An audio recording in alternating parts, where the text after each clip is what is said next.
Right, so we're going to get started. Thank you, everyone, for joining for the grand rounds. And before we introduce our speaker for tonight, we'll just get started with the MOC and CME credits, which are going to be shared on this slide set. So I'm going to just go ahead and share them for you and hope you can see them. So for your cardiology grand rounds are stationed on a YouTube link, and this link hosts all of the talks for the past 3 years. And the current talk is also going to be present on the web link. Please, if you are going to miss it and are taking the MOC questions, you can go back and listen to the talk on this website. For the continuing medical education credits, please text now 25676, number 25676 as an SMS message to the number 888-816-4893. 888-816-4893. You can have your colleagues also do this texting within 12 hours after the session. And you would need an active profile in the Rutgers Cloud CME for you to be able to get the CME credits for the session. And for physicians who are interested for the MOC component, after you do the CME, you can go onto this link, which will be again displayed on the web chat. There's also a QR code that will be displayed. You can take a look at the QR code and go directly to the website where there are a few questions that are hosted. And if you answer those questions correctly using the room code future 2025, then you will have your ABIM credits directly link up to your profile and go directly to your ABIM websites. So with that, CME and MOC, those two steps, this is the QR code if you want to take a quick scan at it and store that link. You can do it now. And this link also is going to be available later on, as I said, for you to be able to avail the MOC credits for the questions. So with that, I'm really excited to bring in today Andrew Mendoza. Andrew, welcome. Andrew joined us and is currently assistant professor in cardiology. He did his advanced cardiovascular imaging fellowship from St. Francis. Before that, he went to MUSC in South Carolina for his undergraduate and graduate professional college degree, and also pursued his internal medicine residency and also his cardiovascular medicine fellowship at Chattanooga, Tennessee. After completing those and the advanced imaging fellowship, we were very delighted that he has come and has been received very well. We love his engagement, particularly with our fellows and the faculty. He has taken special interest in some special topics, which he's going to soon be discussing. And for today's talk, I'm also going to invite Dr. Yasmin Hamrani, who's going to be a panelist along with Drew Mendoza. At the end of the session, she's going to moderate the Q&A. For today's session, we'll keep it open. So if you have questions, you can either post them directly into as a chat in the chat box, or you can unmute yourself and ask the question directly to Drew in sequence. That would be well received as well. With that, Drew, I'll invite you for your talk today, and looking forward to this special edition of Grand Rounds. Great. Thank you so much, Partho. Hello, everyone. Thank you for joining this evening. I am going to go ahead and share my screen. That looks good. So I am, I guess, part of the advanced imaging team here in the cardiology department. I'm the newest member. And I thought, I could talk at length about cardiac CT, cardiac MRI, all the things I love about those. However, I also have some other interests, and so I thought I'd share those with you. And so today I'm going to be talking about cardiovascular disease, specifically in people living with HIV, and also those who are transgender and undergoing gender-affirming hormone therapy. My interest in general is just, how do we improve cardiovascular disease for the LGBTQ plus community as a whole? I think there's a lot of great data coming out, and I'm looking forward to sharing it with you. Next slide. Perfect. So I have no disclosures, nothing financial to disclose. Just to kind of go over the objectives for today.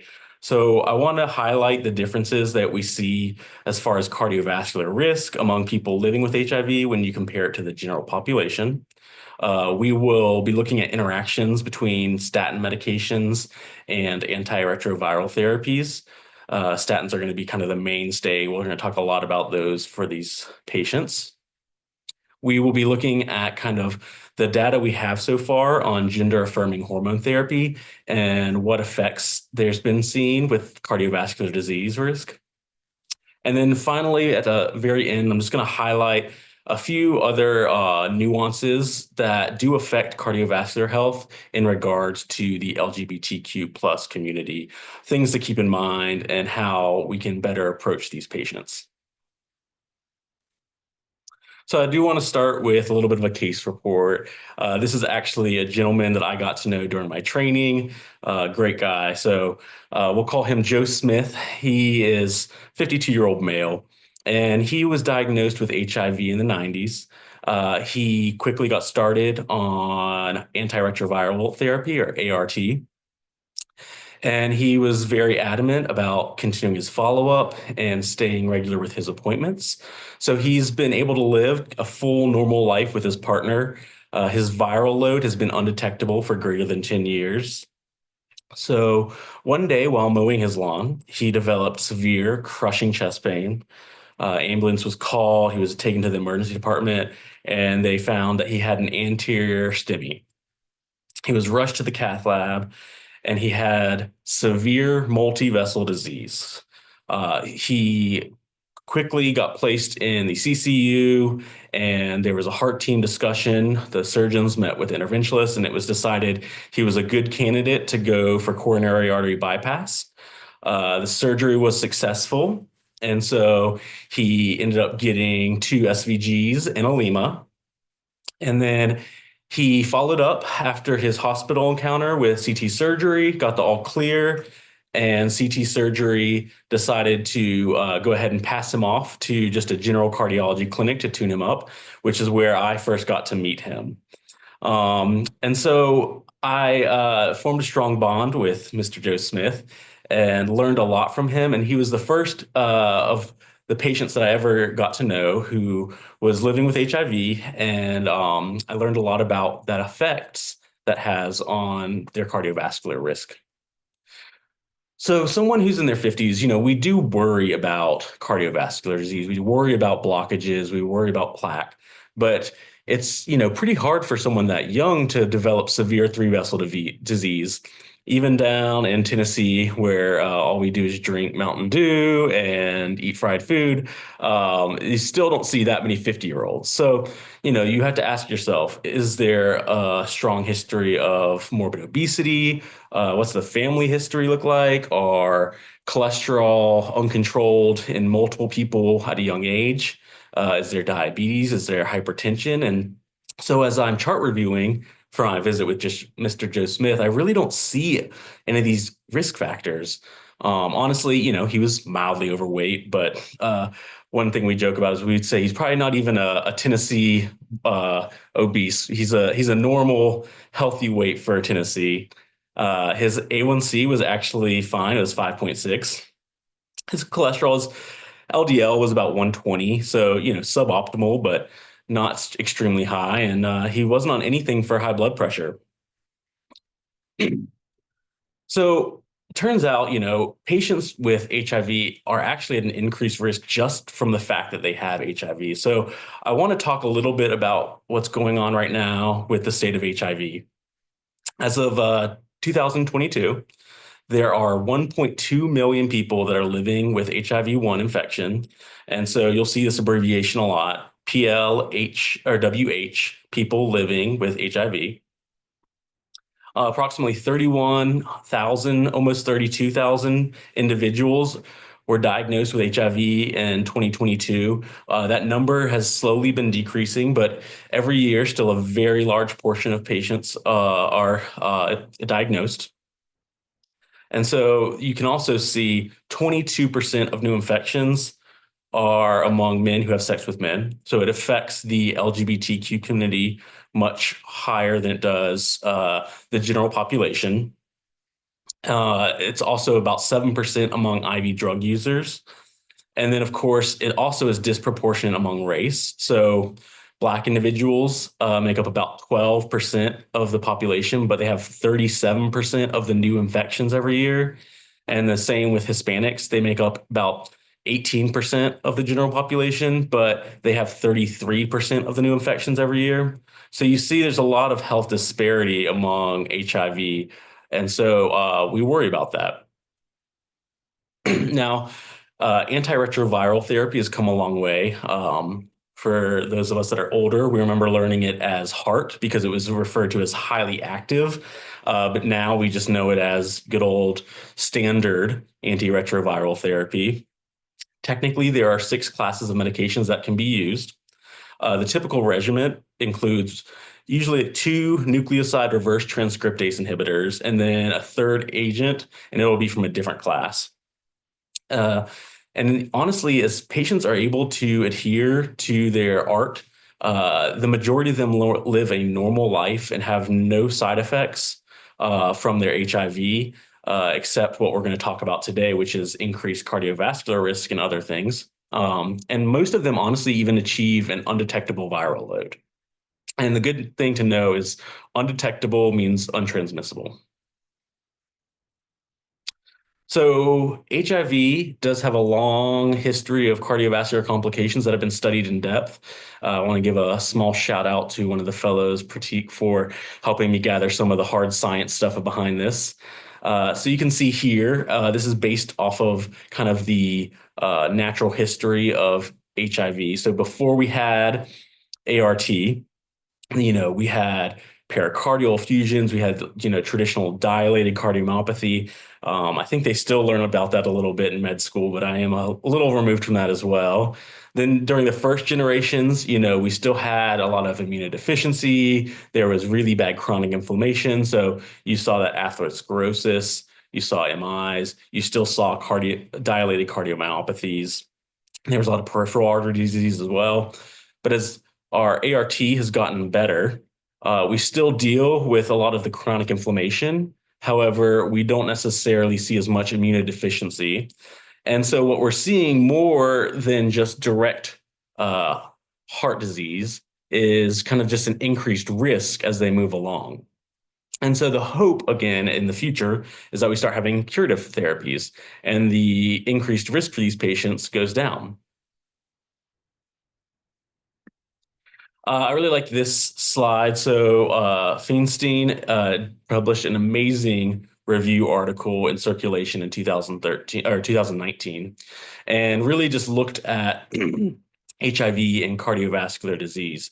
And so as you can see with time, the relative risk for heart failure for patients who have HIV kind of leveled off versus when you compare them to patients who do not have HIV. However, what hasn't leveled off is the absolute burden of heart attacks and heart failure among patients with HIV. That continues to rise. This is another slide or image I really enjoy from the article because it really highlights the idea of burden of disease. This looks at a disability adjusted per life years based off of people who have HIV. And so you can see at the top, the US does have an increased percentage of patients who have HIV. But when you actually look at the disability, because we have better access to care, you can see that overall our disability adjustment is better than somewhere, say, like sub-Saharan Africa. And that just goes to highlight that this is a very complex issue. We're not going to be able to figure it all out. And honestly, we need to really work on multiple avenues, not just finding a cure and finding better medicines, but also making those medicines available and making sure everyone has access. So again, there's an increased prevalence of cardiovascular disease in patients living with HIV. In a recent large cohort study, I think this was 2021, it showed that there's probably about an increase of at least 50% to the risk of heart attack for patients who live with HIV. And then they also have an increased risk of heart failure, even after they adjusted for all the confounding variables among those patients. There was a mild increase in risk of stroke as well. And then there was a very high increase in pulmonary hypertension. Some of this is thought to be believed in effect due to the ART. But, as we get more and more newer data, we're seeing there's something more than just drug and drug interactions or effects from the drugs of the anti-retrovirals. This is a really nice graph here that kind of shows you what risk you're taking on with regards to HIV when you can compare it to our traditional risk factors, right? So Interheart looked at hypertension, diabetes, lipids, smoking, and you can see the relative risks and then or the overall risks for those. But then in Shaw's study, looking at HIV specifically, there's still a 2.16 relative risk, increasing the chance that someone living with HIV essentially is more likely to have cardiovascular disease compared to someone without. So again, what are these causes for the increased risk? Well, we do talk about this a lot, but chronic inflammation is an issue, and we're seeing more and more of that in atherosclerotic disease and more studies looking at that. We have, HIV constantly ramping up the immune system, so that doesn't help. ART does cause dyslipidemia, and it can also cause an increase in insulin resistance. And then, like I said, there's a huge part of this that has to do with healthcare disparities and access to care. And so that's another issue that has to be addressed. I won't spend too much time in the weeds, kind of digging back to pathophysiology and whatnot, but I do just want to highlight kind of what it looks like for the immune system activation in HIV and how we've studied and seen what happens to atherosclerosis and cardiovascular disease. So you have all this activation. In this slide, you have solid lines kind of indicating a direct contributory effect. The dotted lines kind of represent potential, that it's uncertain relationships. And then if you have a dotted terminal line, there's an inhibitory effect. So overall, we've been looking at this for a while, and we understand the immune system's role in all of this. And then, of course, even when we get down to the endothelial level, the molecular changes have been looked at. We know exactly what's happening as far as HIV's role in causing this increased inflammation and damage to the endothelium. And so, of course, we have lots and lots of new drugs in the last 10 years that target specifically the immune system in different areas. And so these have all been looked at, and they've been thought about how can we use these to help mitigate risk specifically for atherosclerosis and cardiovascular disease. But, all of these have a lot of side effects and there's a lot of challenges. And so we don't have any necessarily great answers at the immune level right now.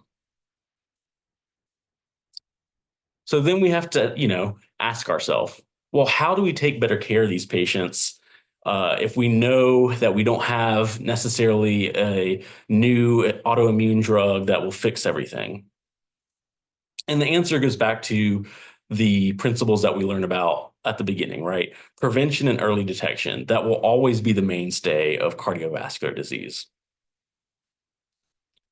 So the big trial I really want to highlight in this study is the Reprieve trial.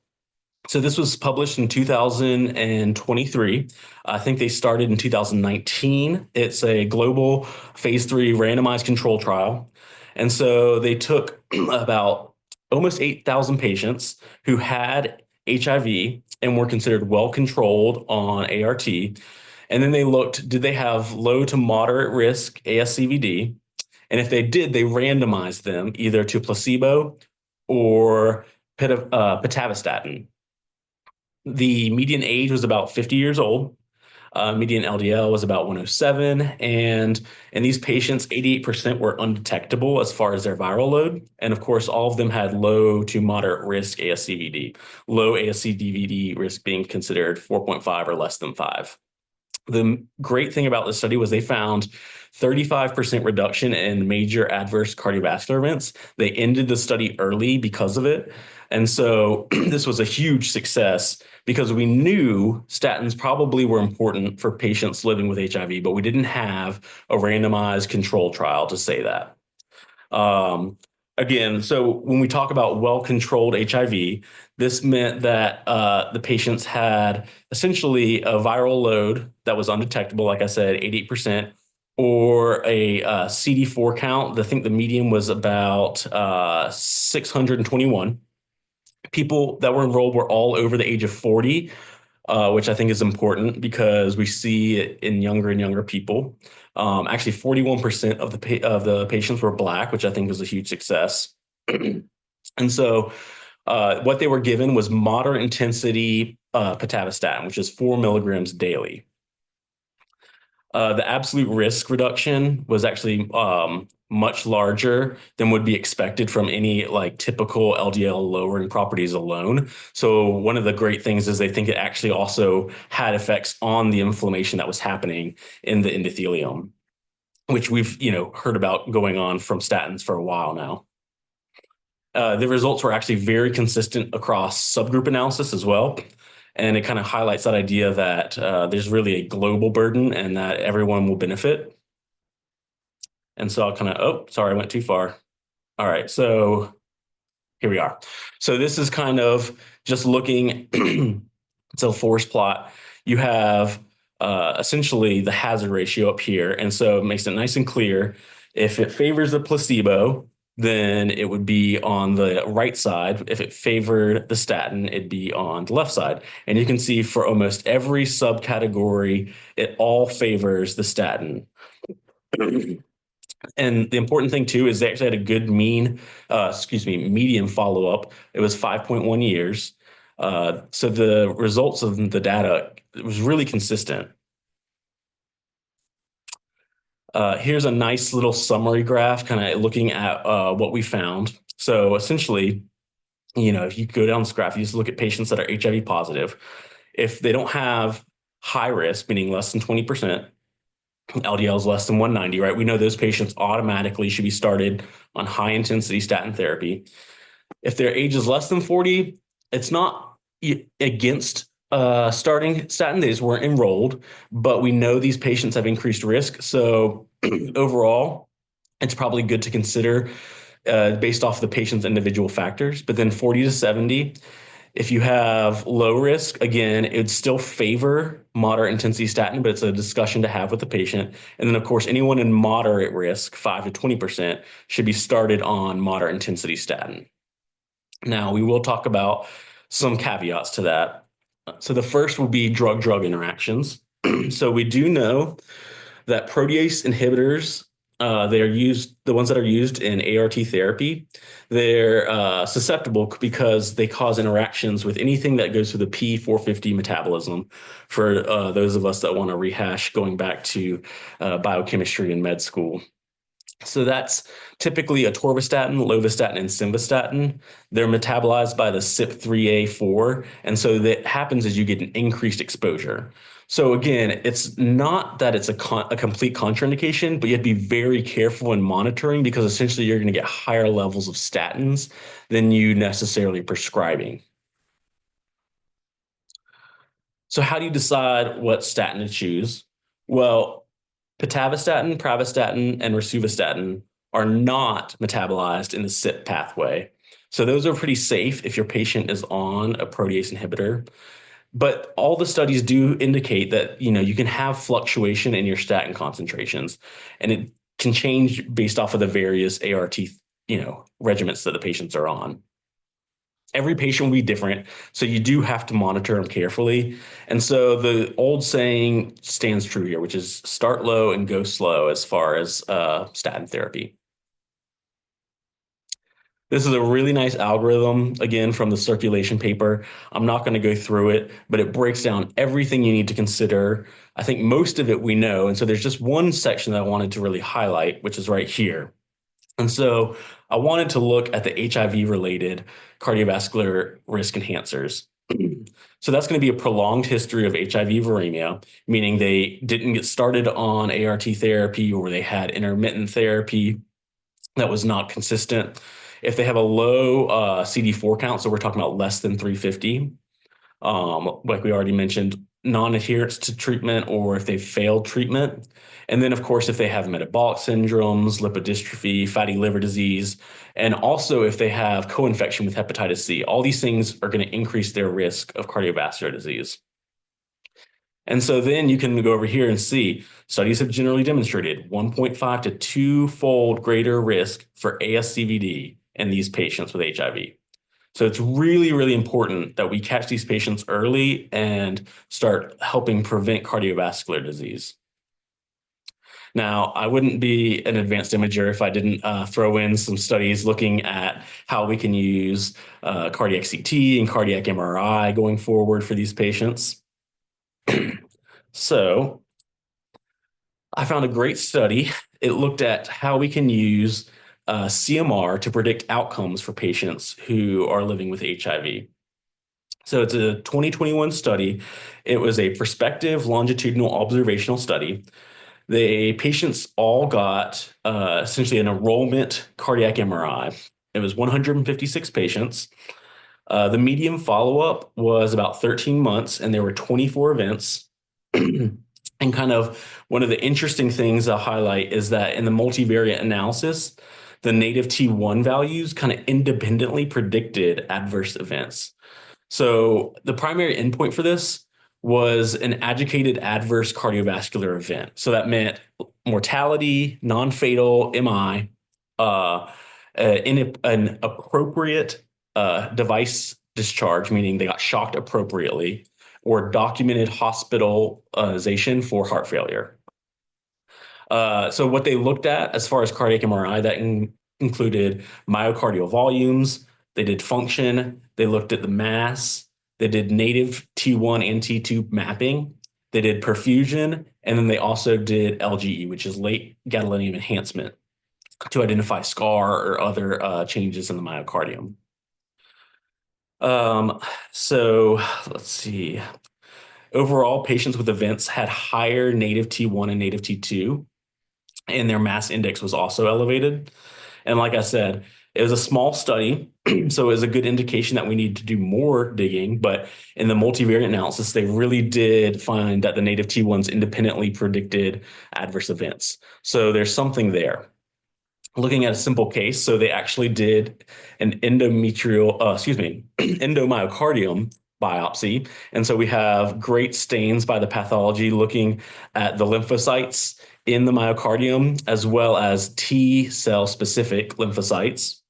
And then you can also see that you have the native T1 and native T2 over here. And so in the septal wall here, there is significantly elevated values. So the native T1, for those that know, 1215 is high.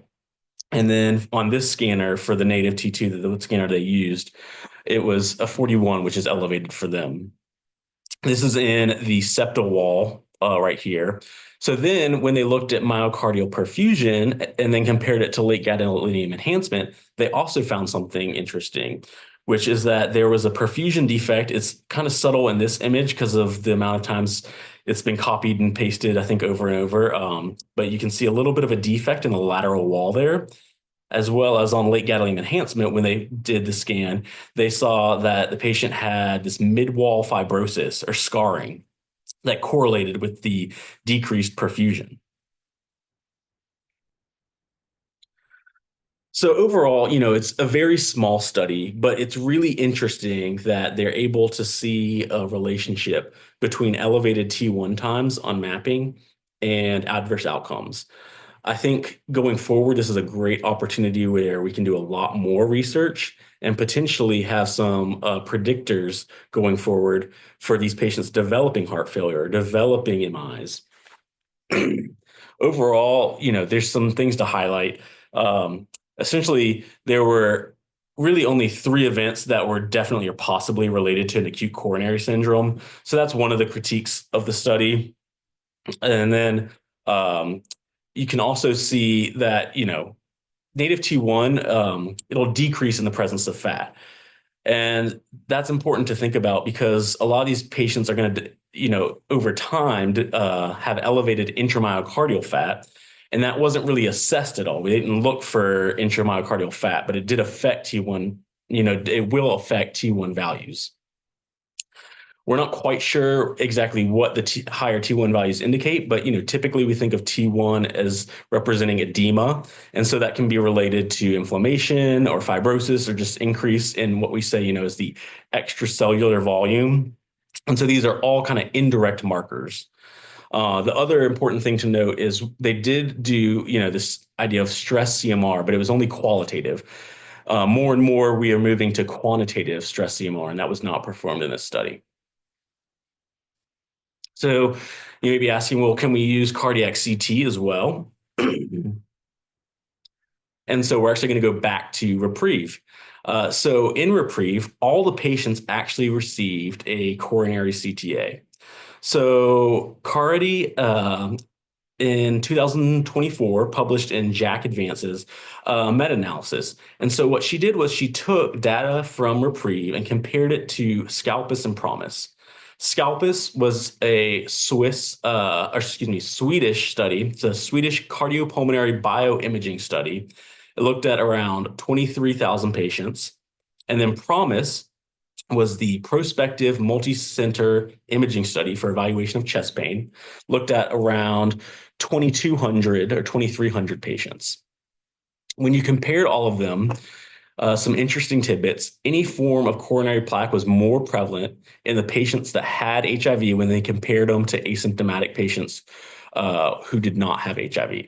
So that's 48% compared to 40%. Now, they broke down all the patients into different subcategories and cohorts based off of symptomatic, asymptomatic, and on statin and non-statin. So the other part of this too is when you looked at these patients that had calcium scores of 0, which we often think of, right? You have an asymptomatic patient coming to you, you get a calcium score, they have 0. It's a great predictor of whether they're going to have any kind of cardiovascular disease. Well, there was a significantly higher amount of patients with plaque in the patients who had HIV compared to their general population counterparts in Promise and Scalpus. So in Reprieve, people who had 0 calcium scores but still had plaque made up almost 21% compared to 4% and 12% in the other 2 studies. Now, again, they made sure when they're comparing that these are all patients who are either on a statin or not on a statin. So in this case, non-statin users compared to the Reprieve patients, because at that time when they did the scan, none of them had been started on a statin. For Scalpus, that ended up being almost the entirety of the patients. So the total for the whole study was 25, and those 23 were the non-statin users. So that comes out to like 93%. And then for Promise, of course, it ends up being a significant amount less. So that non-statin users was, like I said, 2,300. The total for the study was 4,400. So that's only about 52%. So they did a great job of breaking down the 3 studies and comparing the populations. So in this graph, you can see the presence of plaque by age. And so first thing you notice is Reprieve is the only one that started at 40, so you don't have data for the other 2. In A, you have the all population. In B is men, and in C, it's women. So the big things you notice is that across age, the plaque prevalence in patients who have HIV is significantly similar to the symptomatic patients. When you look at the prevalence of plaque for patients who have HIV and you compare it to the patients who do not have HIV in Scalpus specifically, it's almost always a 10-year difference. So it's like having HIV as far as the coronary arteries age adds 10 years compared to their counterpart. Now, again, we could talk about, Europe versus America, lifestyles and everything. But these are big studies that included pretty well-balanced patient populations. The other thing to note, again, like I said, is that plaque is very similar between the 40 and 44-year-old group in Reprieve, meaning the patients with HIV, to the 50 to 50-year-old group in Scalpus. And then if you look at the 50 to 50-year-old group in Reprieve and compare it to the 60 to 64-year-old in Scalpus, then you start to see, again, similarities. That's that whole idea of how we can say it almost ages you 10 years. When you look at patients when they were stratified by their ASCVD risk, again, the prevalence is much higher for patients in Reprieve. So those patients that have HIV, they're more likely to have plaque. And it's pretty significant. So you can see here in low, 40 compared to 27 and 35. And then in borderline, you have 56 compared to 46 to 50. So what should this tell you is that we need to look at our patients who are living with HIV and treat them differently when they have low to moderate risk of ASCVD, because they're actually, compared to our general population, at a higher risk. And then here's the tell-all that I really love, which is the plaque looking at the calcium score of 0. And so again, when you look at Reprieve, there was essentially 21% of patients compared to Scalpus, which was 5, and Promise, which was 12. Really significant.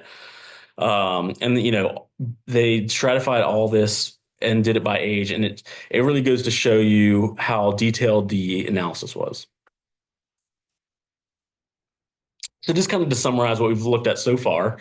So patients who have HIV, they've been proven now to have a higher or increased rate of plaque when you compare them to their counterparts who do not have HIV.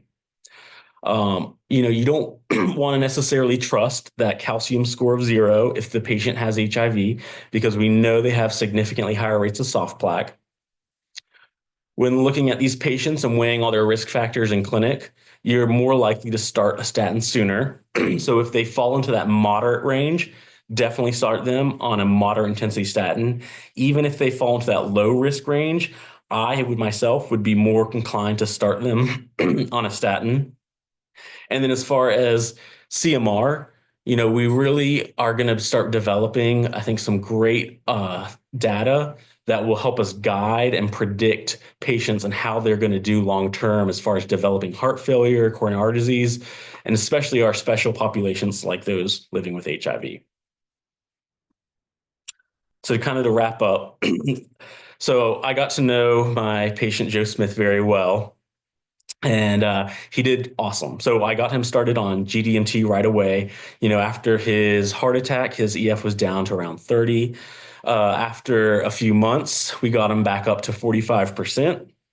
I got him plugged in with cardiac rehab, and he did a great job and really grew to love exercise. So that even after cardiac rehab, he kept going to the gym and using that time wisely.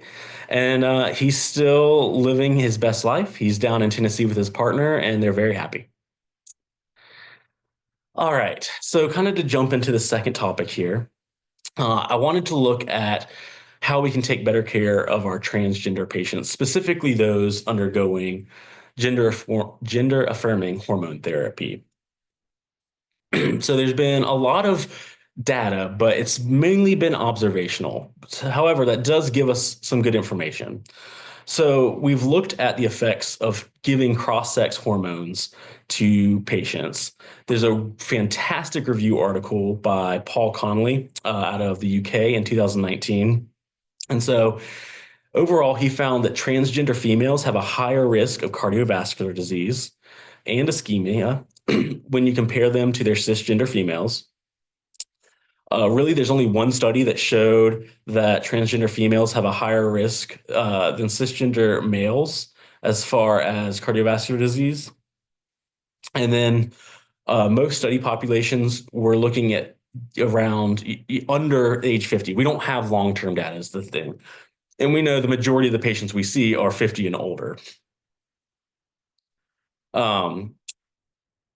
there were several retrospective and cohort studies. There's several prospective studies as well. They're just all observational. We don't have a lot of big, large randomized control trials. There may be even none as far as my literature review went.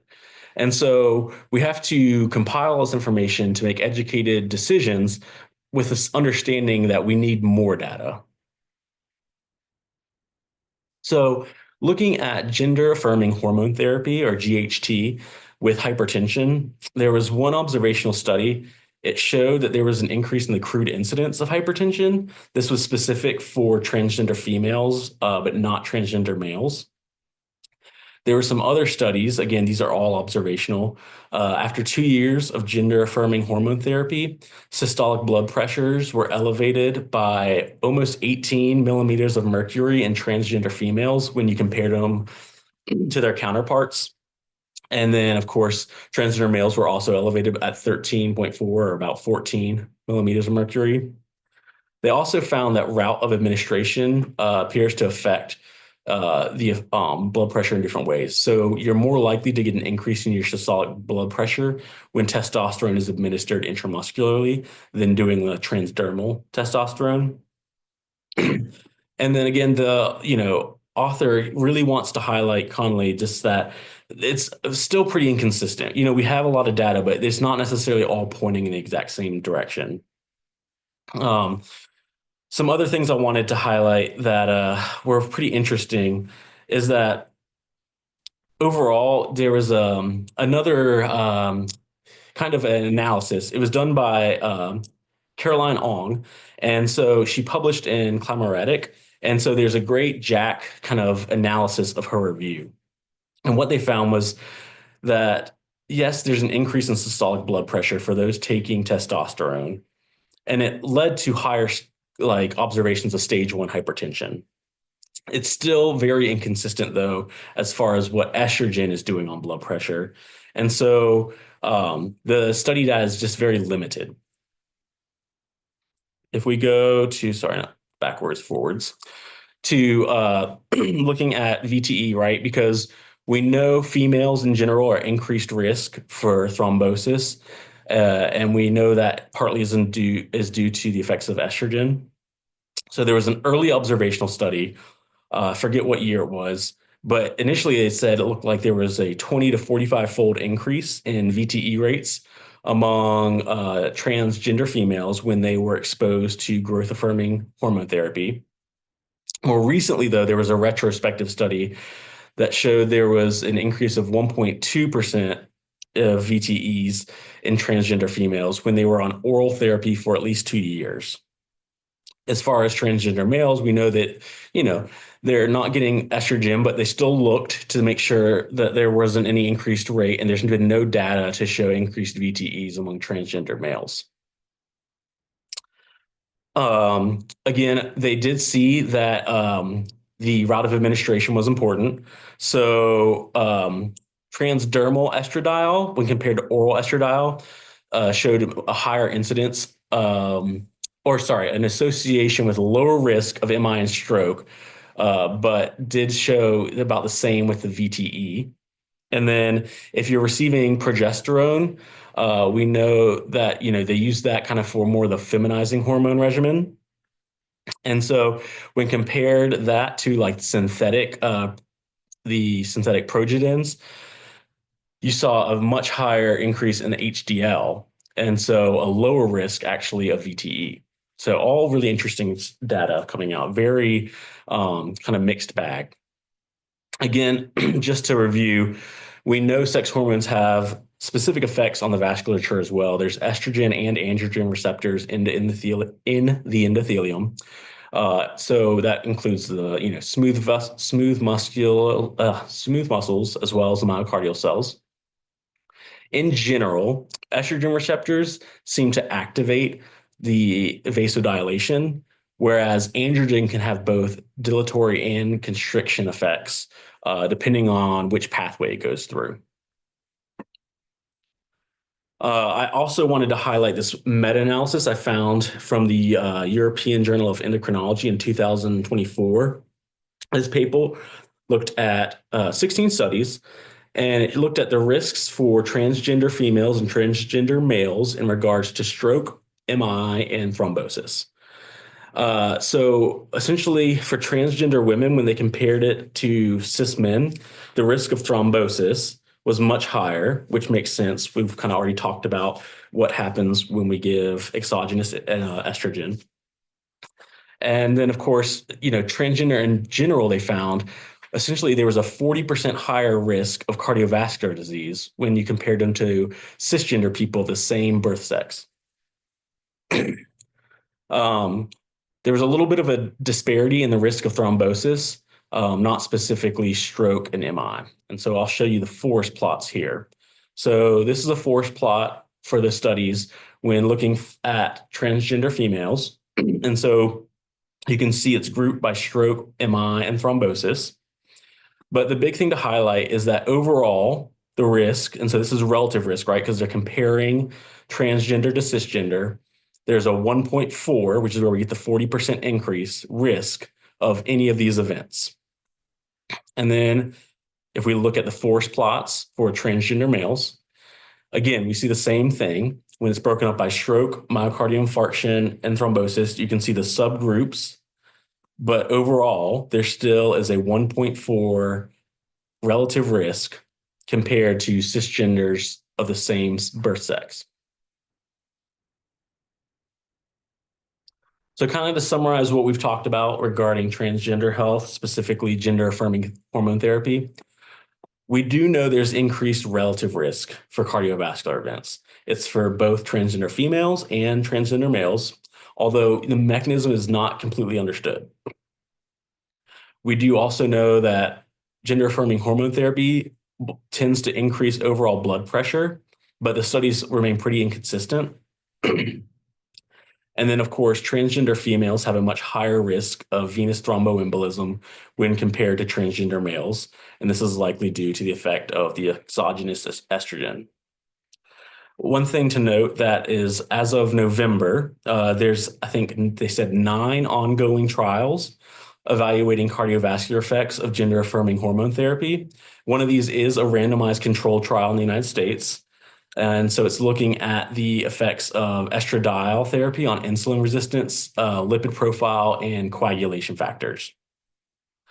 Also to note, like we said, with patients, who were in, say, global impact of HIV and access to care.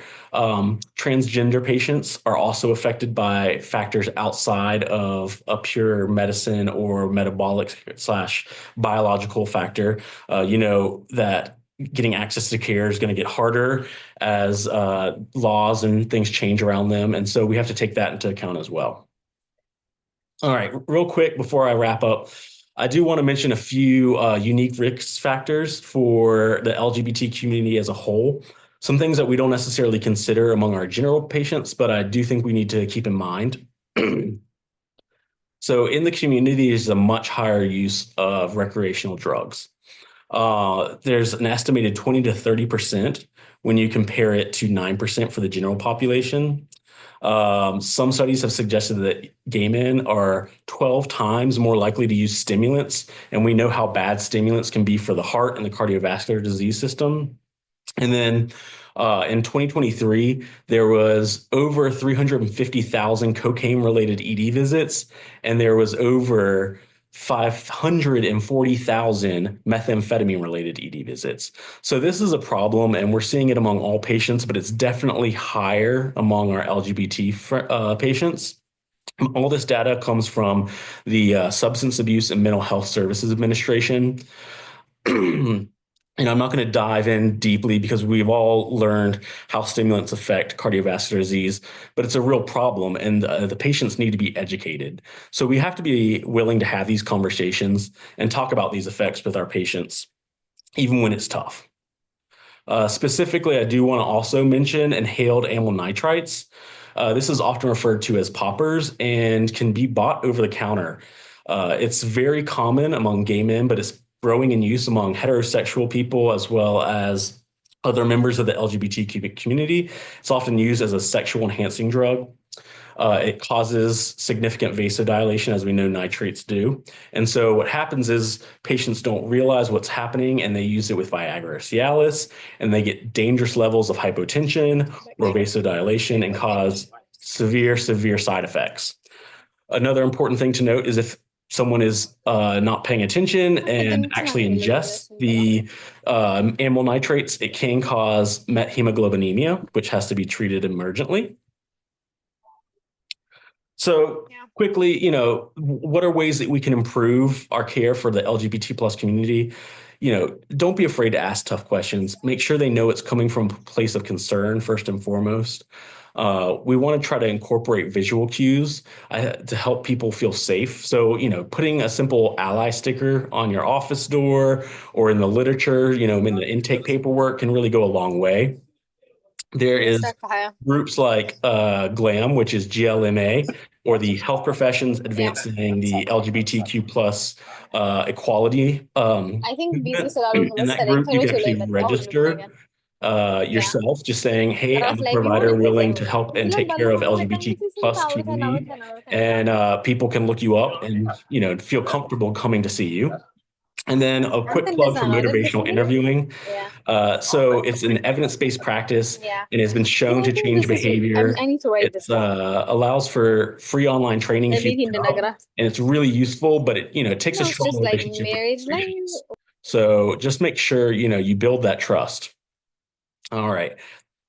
So some take-home points. People living with HIV have increased risk of atherosclerotic disease. It's been proven and shown now. And so we really got to take these patients and look at their risk factors and treat them earlier. Get them started on moderate statin therapies if their risk factor is moderate. If it's low, you can still consider moderate statin therapy. Advanced imaging techniques in cardiac CT and MRI are on the way. We already are using coronary CTAs more and more, and I think we're going to see that continue to explode. And I think CMR is going to have a real role as far as risk stratifying patient populations, specifically those with HIV, as far as their development of cardiovascular disease.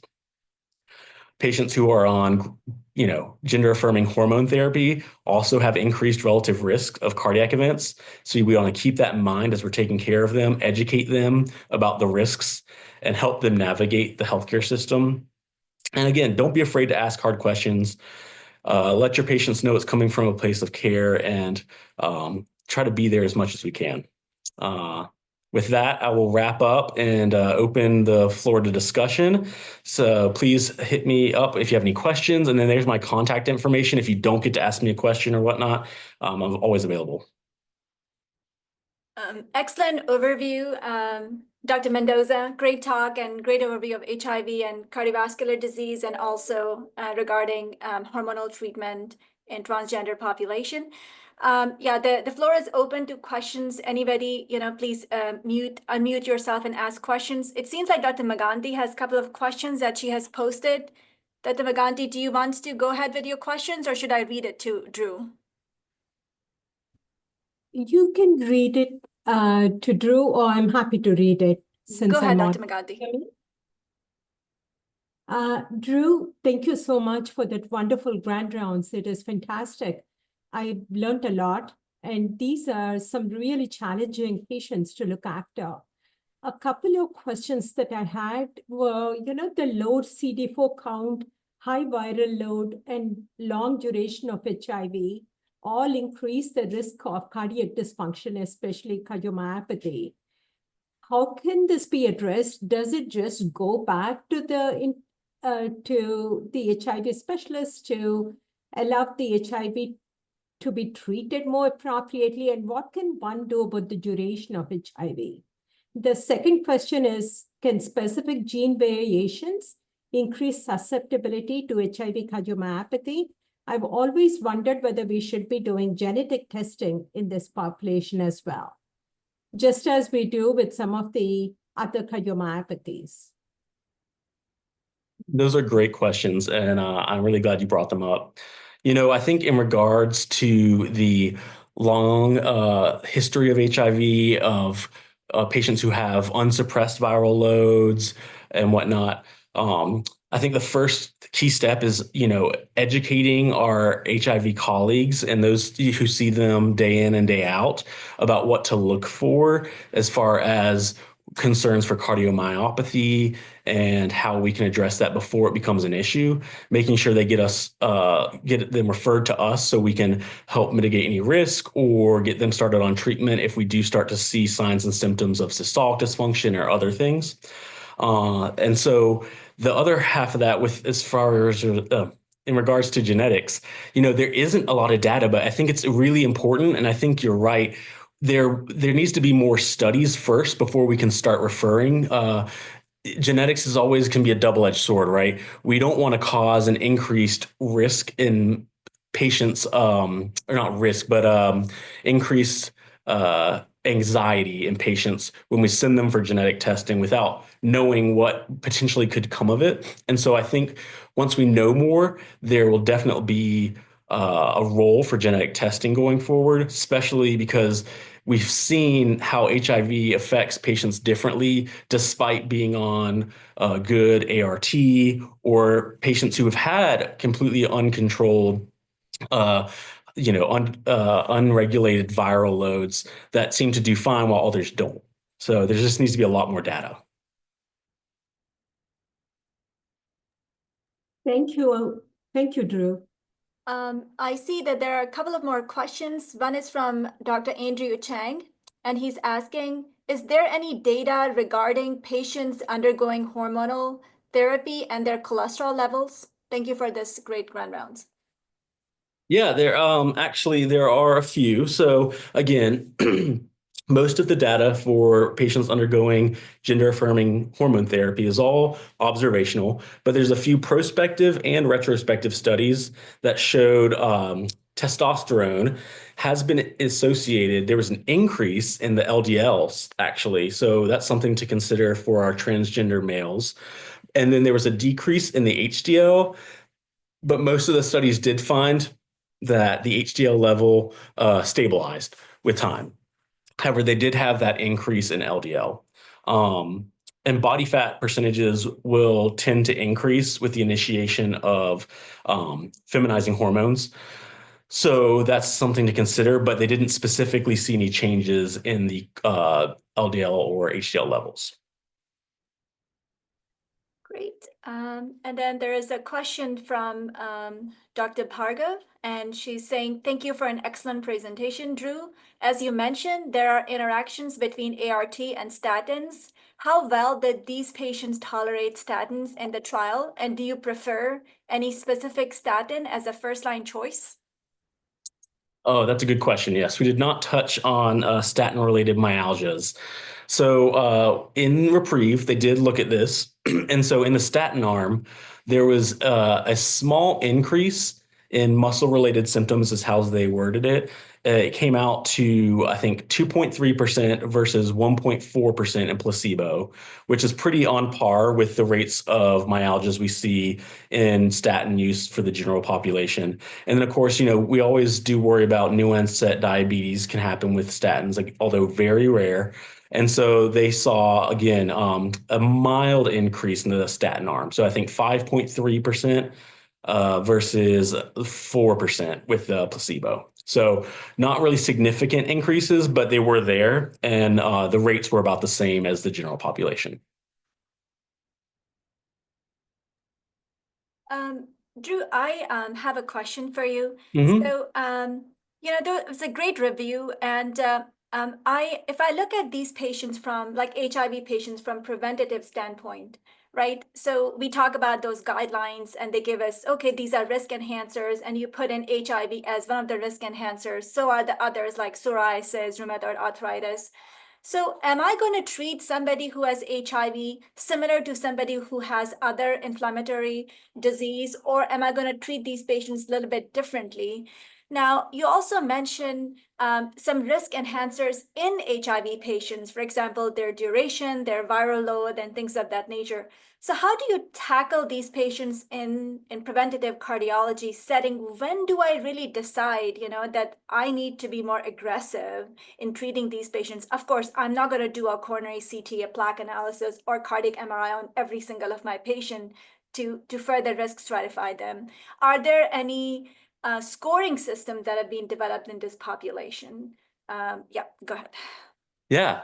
Unfortunately, there's no scoring system yet. So they all got, the classic CVD risk calculator done. And then there's just modifiers, but they haven't tested a scoring system where they actually assign the HIV as a certain amount of points that would add to your ASCVD risk. I think there's probably some room for trials to do that and see if we can't incorporate it, because there is some unknown there. And like you made a great point, right? Do we just treat now all of our patients that we consider chronic inflammation as an elevated risk? Because it seems like that seems to be the most likely underlying mechanism. So I did not specifically look at data for patients with autoimmune disease or other inflammatory conditions. So that might be something to look at in the future as well, and see if the rates increase. We saw the 35% decrease of statin use, or decrease in adverse events with statin use for people living with HIV. Maybe we'd see the same in patients with sarcoid or patients with rheumatoid arthritis, and they should also be started on statins earlier. So there's a lot of room for more investigating, and it's frustrating, but it's also exciting, right? I think we'll see some great stuff coming forward. And I'm just going to mention something. When I was a cardiac imaging fellow 10 years ago, my mentor, he used to tell me, Yasmin, if you want to do any research and get NIH approval, you should put HIV in it. And it's very easy to get an NIH grant. So just, passing it along. I'm not sure how true it is 10 years down the road. Dr. East has a question. Thank you, Dr. Mendoza, for the excellent talk. I have a mildly related question. Does LV size and mass change with hormonal therapy? Do the MRI guidelines take this into account? Excellent question, Sasha. Yeah, it's a really good question. And again, I hate to say it, but they just haven't looked at it yet. I think we need a lot more observational studies, especially regarding imaging, because that's really important as far as our cardiovascular risk stratification for going forward for these patients and how we treat them. And I think, we know that there's, like I said, for the endothelium, there's sex receptors throughout the heart and the heart muscle. And so it definitely has effects. We don't have the data to prove what they are yet. So great question, and something that needs to be investigated.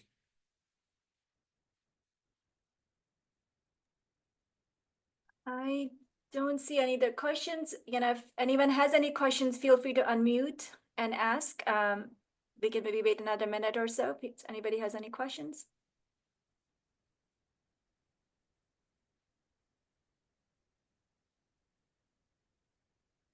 So Drew, are you participating in any trials, or are you working in this area regarding imaging and HIV or some other areas? I have not yet. So that's kind of been one of my goals, is to find, an avenue and some projects. And one of the exciting things about putting this grand rounds together was I knew it'd inspire me with some ideas too. So that is the goal for the next couple of years, is to get some projects underway looking at this stuff, especially the imaging. I think as we do more and more non-invasive testing, I think we should look at how we can utilize it to risk stratify and, predict outcomes. Yeah, maybe some sort of a collaboration with the infectious disease HIV clinic here. Mm-hmm. Now we have advanced multimodality imaging, so certainly an area we can work on further. Yeah, I would love to do that.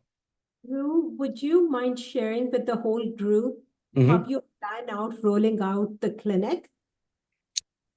Sure. So I am planning on doing eventually, I do general cardiology for my clinic. I think most of y'all know that. And I am building a census right now, but I would love to have a specialty clinic as well. And the thought was that it would kind of focus on these patients. The kind of running title I have right now is maybe something like full spectrum cardiology, where people living with HIV, patients who are undergoing gender-affirming hormone therapy or considering it, they are all, able to come and see me, and then, we can address those needs as they come. And so the thought is, we have these patients who have been living with HIV for a long time now. They're stable on their ART. And so they follow with infectious disease. And so the goal is hopefully to collaborate with an infectious disease department and get to know these patients and start plugging the ones that need to really be seen in with me and build a census from there. And go, once that kind of gets things established and we have regular follow-up and whatnot, we can really open the clinic up to anyone who may benefit from kind of these issues or topics related to the LGBTQ plus community. It's wide and variable, kind of as I mentioned at the end. There are things that have not been studied or looked at, and there's things that some people just, needs special providers to feel comfortable talking about. And so I want to make sure that's an option for everyone. This is actually absolutely fantastic. And Sasha was also saying the same exact thing I was going to tell you, that there are transgender clinics and HIV clinics. Some of the basic stuff that can be addressed by the residents and the others would be okay. It can be left to them, but a lot of the cardiovascular stuff should be sent to you. Maybe we need to just make sure we democratize the message. Yeah. And also, we can work on getting some of these patients that we have currently in our clinics into a database for you. So that way you can just have these patients that you would see once in a while, make sure we are all doing the right thing. Yeah, I think that's a great idea. I bet they're creating this in the HIV clinic, and you just have to kind of share it, with us.